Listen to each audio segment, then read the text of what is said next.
how to get back in routine once it gets broken. Oh, I am the king of this. Often when you're uncomfortable with something, you'll find a reason why you can't do it, and you'll logic your way out of it where you're really just afraid. Something that I've had to come to terms with is the realization that you can't be focused always. Mark, what are we doing? Let everybody know. Hey, welcome to the Something to Prove podcast bonus episode. Let's go. Do we got questions? Okay. Yeah. We have questions. Just had to put some banter in there. Okay. First up, Kumar, how to be focused always. So something that I've had to come to terms with is the realization that you can't be focused always. So I think the first thing is a lot of times we look up to our heroes. So, you hang out with Evan enough and you are going to think, man, this guy never sleeps. He's texting me in the middle of the night. He's sending me emails all the time. Like he's going crazy. He must be like he wakes up, he comes to his computer, he works all day nonstop and then goes to sleep. And that's all he does. But truthfully, I thought I didn't sleep. Wait, which one is it, Drager?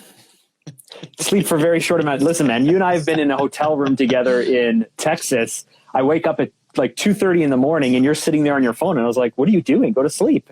And you're like, oh yeah, I will. Yeah, we got I couldn't sleep 2 hours later. I was on the floor. I slept on the floor in Mark's hotel because I got my room wasn't ready, or I got there a day early. Right. What was it? You got there. You came down a day early. But anyway, my point is that often what we see are people who have been working for 10 years or who've been who are deeper into their career or are ahead of us, and we think they have it all figured out. They don't. We don't. So first of all, the thing I have to lower for myself is the bar of I can't wake up every day on fire. It's unlikely. I can't be focused every minute of every day. And so knowing that I'm not falling short where other people do it, nobody can do that. So then the next question to ask yourself is how can you stay more focused, right? How can you be focused more for longer? And for me, it comes down to how much I sleep. It comes down to what I eat and when I eat, because after I eat, man, I'm not focused and I'm tired. And it comes down to me actually just keeping a journal and tracking how I feel during the days and during the week. So I know when I wake up, the first 4 or 5 hours when I'm awake, I'm way more focused than at like 4 in the afternoon. So then I adjust my schedule to do the really important things when I'm more energized and more focused.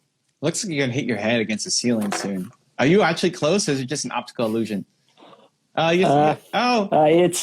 It's this far. Okay, you look a lot closer. Like you look like you're going. Yeah, because it's up on an angle. I mean, yeah. Anyway, the way the phone's going. Anyway, I would just take off the always. The always is an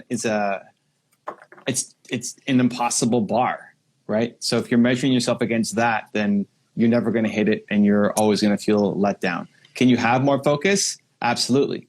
Always, never. I would be paying attention to when are you not focused and what's the reason why. It may just be that you're doing the wrong stuff. This is a bonus episode of our podcast. If you listen to our regular one or watch it, watching is even better on YouTube, because there are moments that we recorded, I think it was last week, where Mark is going off and going on some crazy contact stuff we've already heard. And I end up like, oh, I'm like this. I'm rolling my eyes. I'm stretching, waiting for Mark to finish what he's saying. I'm not focused at all. It's like, I've already heard this. I don't need to know this. This is not useful or helpful for me. He wants to give the audience context. So I'm like checked out. It probably got all cut out. So you don't have to worry about even seeing it. Okay. Well, but then there are other moments on the show too, where I'm intensely focused. It's the only thing that matters. I'm dialed in. And so it's just paying attention. I don't want to be more focused when Mark's sharing context and all this stuff. It's like I want less of that, right? So I'd be thinking about what are the things that you're doing where you lose focus on, and maybe you shouldn't be doing them. Like maybe it's a sign that you shouldn't actually be doing those things anymore instead of judging yourself for not being focused enough. You like that, Mark? I do. The Jefferson Munoz is saying, what are you both grateful for in 2020? I was saying this to my wife last night. So I have 4 kids. My oldest is 14. My youngest is 6. And my son has been going through a really hard year. We had him switch schools. And honestly, I used to work so much. And now I still work, but I work from home. So I'm not driving as much. But I have more chance to see him. And we have way more time for one-on-one because he's not hanging out with his friends and stuff. And I was like, you know what? I think I'm I'm going to look back on this year and be super grateful that this forced me to spend more time with him while he's 12. Because if I let it go until he was 17 or 20 or 25 without really spending a lot of time with him and helping him through things, I think I would really regret that. So despite business, despite challenges, despite all kinds of things that have been really tough this year, I'm super grateful that this has forced me to spend more time with my kids at a time when they really need me to be there for them. I don't know. I mean, 2020, Jesus. January, what was I doing in January? January, I was flying to Whistler to speak at Ed Milet's thing. You were, and then you were stopped at the border and kicked out of America. Oh yeah, I didn't get to do my tour. Yeah, you released a new book. I released built to serve. Any of this stuff. Did the new? But when was the book? It was March, May, March. No, March 18th, I think, or something like that. I went to Puerto Rico for the. Yeah, you went to Puerto Rico. Yeah, you got super tight with all of these big names, and like have been part of like your brand has blown up this year and gotten really big, and you're launched the gaming channel, launched the Q&A Shorts channel. I don't know, all of that. I'm grateful for all of that. I just like 2020 is just too big. I don't know. It's too big. So many things have happened since then that I don't even remember that I went to Whistler in January or what else happened throughout the year. I'm focused on like today. I'm grateful to be here with you. You don't even look backwards anyway. So yeah, barely. But I'm very grateful on a daily basis for where I'm at right now, just not looking backwards. So I'm grateful to be here with you guys, with my friend Mark, answering Jefferson's question. That fills me with gratitude that you guys would be here watching, give us your attention. Okay. Kind Conrad in the house. Has kindness played a role in your business and success overall? I would say so for myself. I mean, I can think back to when I first finished college. I went to film school, and when I finished, I just met this random guy in our class who wasn't even there. He wasn't even going to our school or attending. He was just sitting there, and he was looking for someone to help him. And I offered to help him for a few days for free. And then like 3 weeks later, he called me up and said, "Hey, you're a good guy. My company's hiring. Do you want a job?" I was like, "Oh, okay, great." And then I tried to help out as many people as I could in that job, but I was desperately unhappy. And my boss actually found me a role, made my resume for me, and submitted it to the company. And then that ended up being the job that I got that I moved to next. And then all of those people helped me start my first firm in 2006, my company, when I was 23 years old.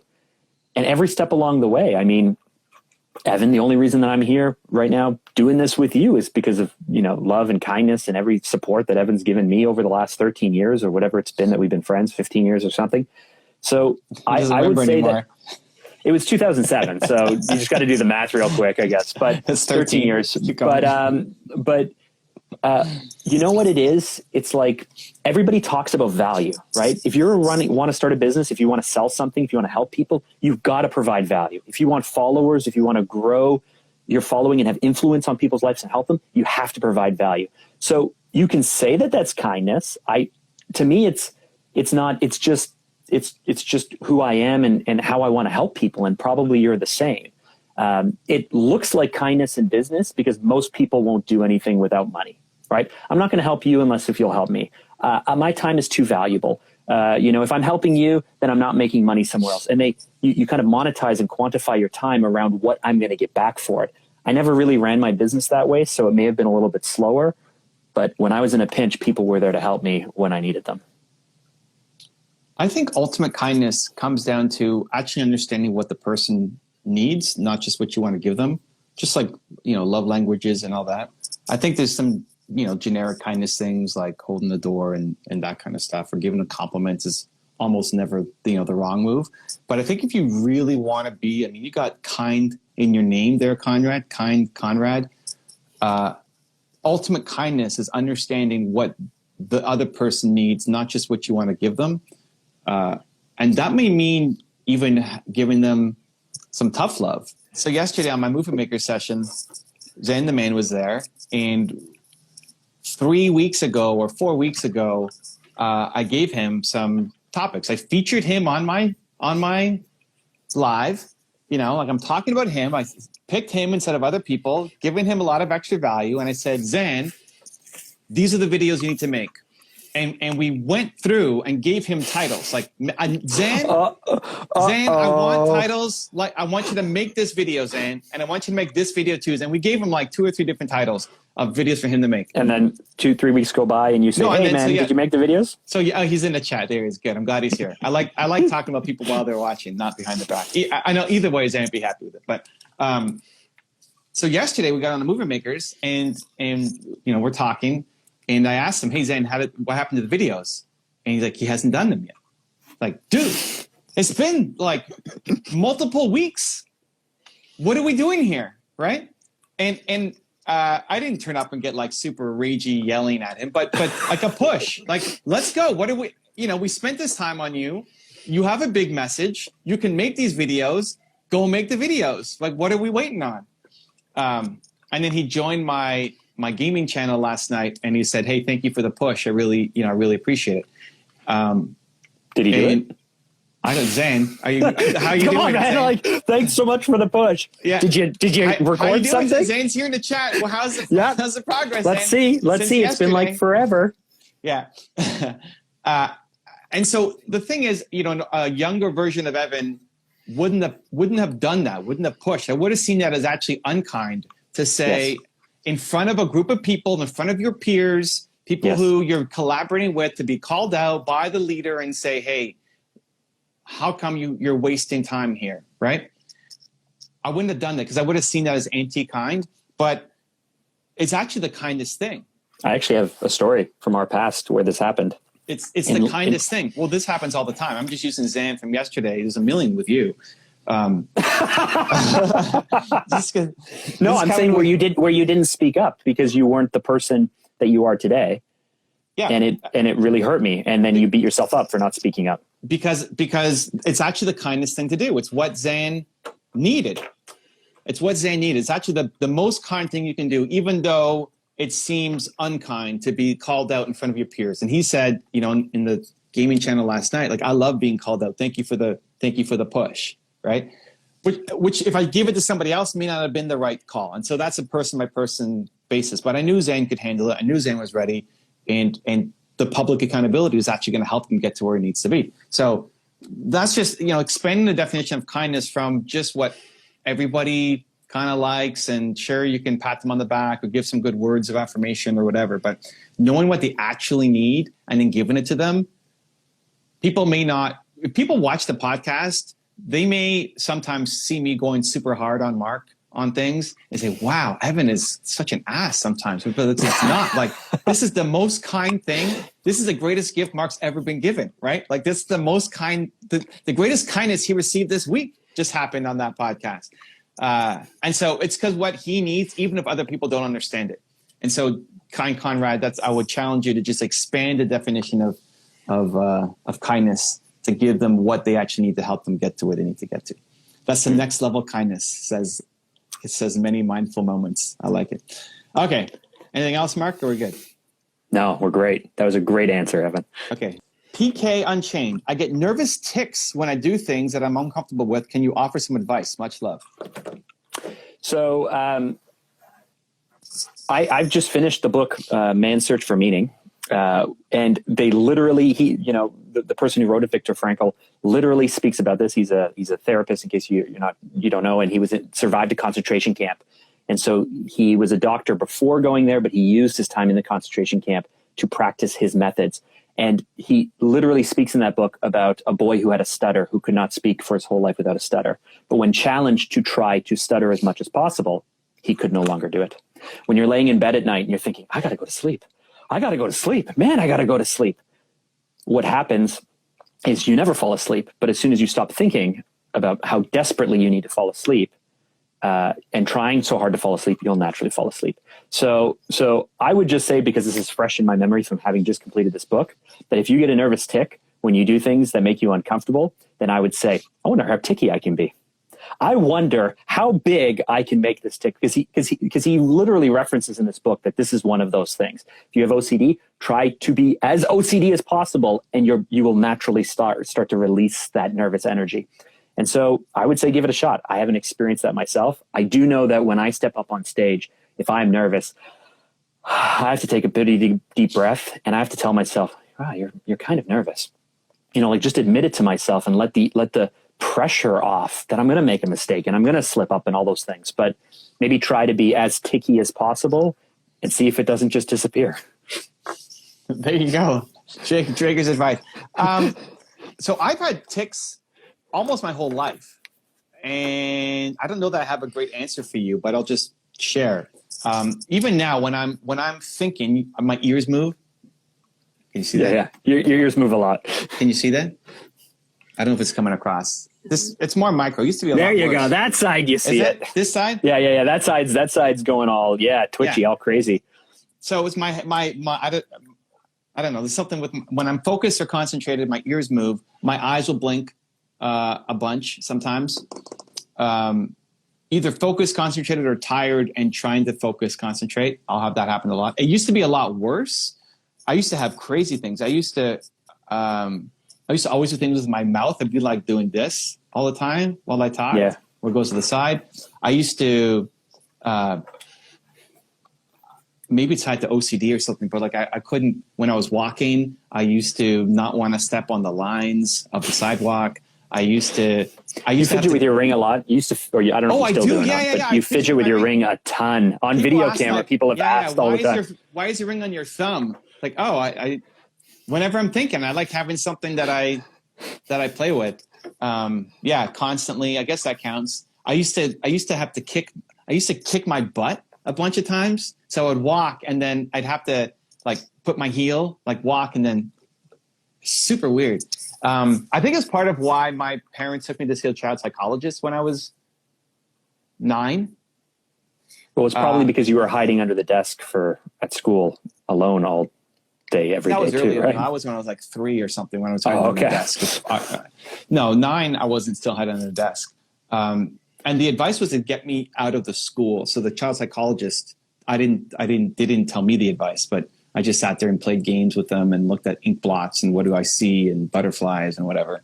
But they told my parents to get me out of that school. And leaving the school, I actually got better. So there was something about the school. I still have things, right? Remnants. But after leaving the school, I seemed to get better. I don't know why.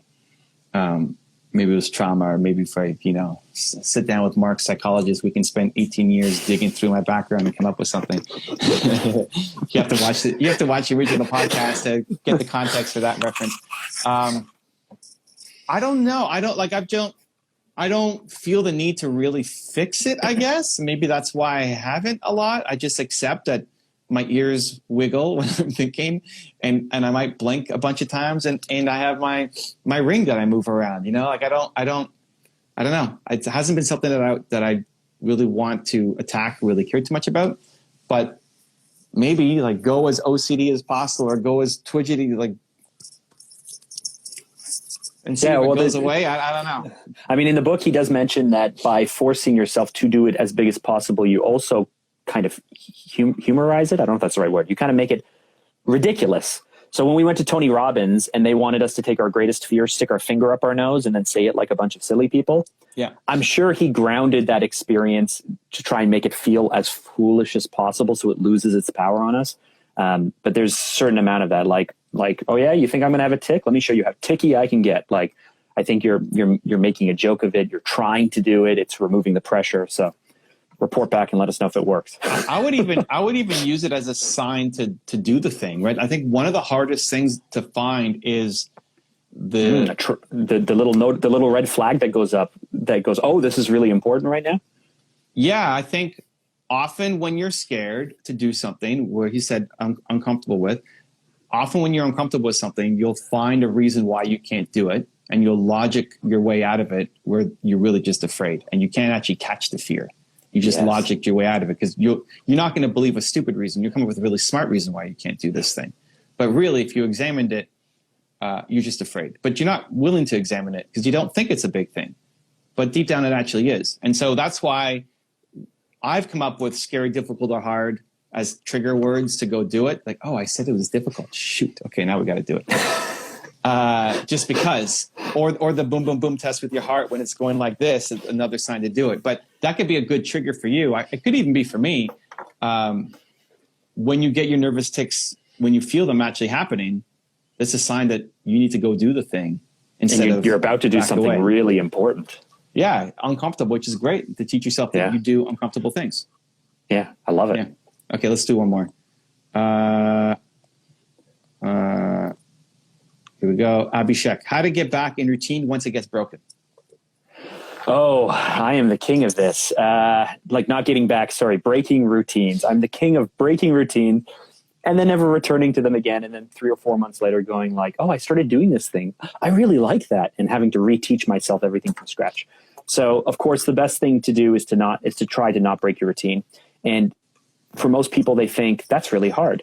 We haven't gone on vacation in a long time now, but 2 years ago when we went on vacation, when my wife and I went on vacation, we went to Jamaica, we went to a nice resort. I still got up at 5:30 every day because I was really worried that if I didn't keep getting up at 5:30 every day, I would break my routine and then that would be the end of that. I went to the gym every day. Now, I didn't stick to my diet 100%, but I went to the gym every day because I was worried if I don't go to the gym every day that I will break my habit and I won't come back. And so I use fear of like, hey, I've worked so hard to get this thing. You just take your eyes off it for a little bit and you can lose it. So it's just got to be baked in. I went to someone invited me over for dinner a year ago and they made a special dessert just for me, but it wasn't on my diet. And I said, I'm sorry, I can't eat this. And they were really heartbroken. And I'm like, I'm sorry, I don't eat this food. So no. And they're like, really? I made it for you. And I'm like, I'm sorry. I just don't. They just don't know you. Well, they just thought that they knew me well enough that I would break my diet that I would break my diet because it's not an act of kindness. That's an act of guilt. Well, long and the short of it. Kind Conrad. Wow. See that 5 times fast. Kind Conrad. Yeah, there you go. Kind Conrad. That's a hard one. But my point is, Kind Conrad. I've learned to be actually a little disagreeable to hold true to the things that are important to me because I know that if I slip, I'm not coming back there. And so it's more important to me to stay on the diet, which means being as strict as possible because I'm not great at going on and off. It means working out every day, unless if I have a recovery day, because I know if I take a few weeks off, I'm never coming back. Like old Mark is coming back and I want to fight. I want to leave old Mark way in the past. So I would just say like work as hard as you can to not break it. And then as soon as you do, don't consider that breaking like, oh, thank goodness, I don't have to go to the gym today. No, don't reward yourself for breaking it. Don't go like, oh, good, I get a few days away off from the thing that I'm doing. No. You have to get back to it ASAP or else you will lose everything really, really quickly. How you start is super important. So on your routine, whatever the first thing is, really, really, really, really, really, really, really important. And then just noticing when you've fallen off and then getting back up and doing it again the next day. So example, recently, not yesterday, but the previous week before yesterday, I didn't do music in the morning, which I always do music in the morning. I didn't do music in the morning because it's LCS free agency and all the rumors are coming up of who's signing where. And is League of Legends professional team. Okay, I was like, and I'm like, he just said, are we gonna get Sword Art? Is he coming? We got Hooney. Are you kidding me? Hooney? That's crazy. What happened to Licorice? Where's Perks going? All this stuff. And a lot happens on West Coast timing and European timing too. So like while I'm sleeping, a bunch is happening. So first thing in the morning, it's like, oh, I wonder what's going on. But I didn't have as much. I didn't have as much energy during the day. Not like a major shift, but then I realized, I need to get back. I had music on today. I have my new trampoline and I'm bouncing, like almost hitting my head on the ceiling. Like, there's songs that are coming on. This, I forget what this is Evan. This is Evan working. I was like, woo, life is amazing. Like just like, oh yeah, I missed that. I got to put that back into the morning routine. So that's it, right? Something happens, you have some shock to your system, COVID, League of Legends, off-season rumors, something's going to happen that will throw you off. And then maybe that's actually a good thing. Maybe it ends up being better than your regular routine. And if it's not, then you go back and you say, okay, you know what's missing? I didn't drink water in the morning. I didn't have my music on. I didn't go for my walk. I didn't do my meditation. I didn't do my prayer. I didn't do my, like, whatever the thing is. And then you do it the next day. And you get up and you go and you get back on track and build the life that you want. Something to Prove podcast. Mark, where are they going? You can find Something to Prove podcast on any of the podcast networks. But if you want to check it out on YouTube, on Evan's channel, or on Apple Podcast. Much love. Thank you, guys. Have a great weekend. See you soon. Hey there, I'm Mark. I'm Evan. And in this week's episode, Evan blows my mind with a It's a really good one. It's a really good one. The best one of the year.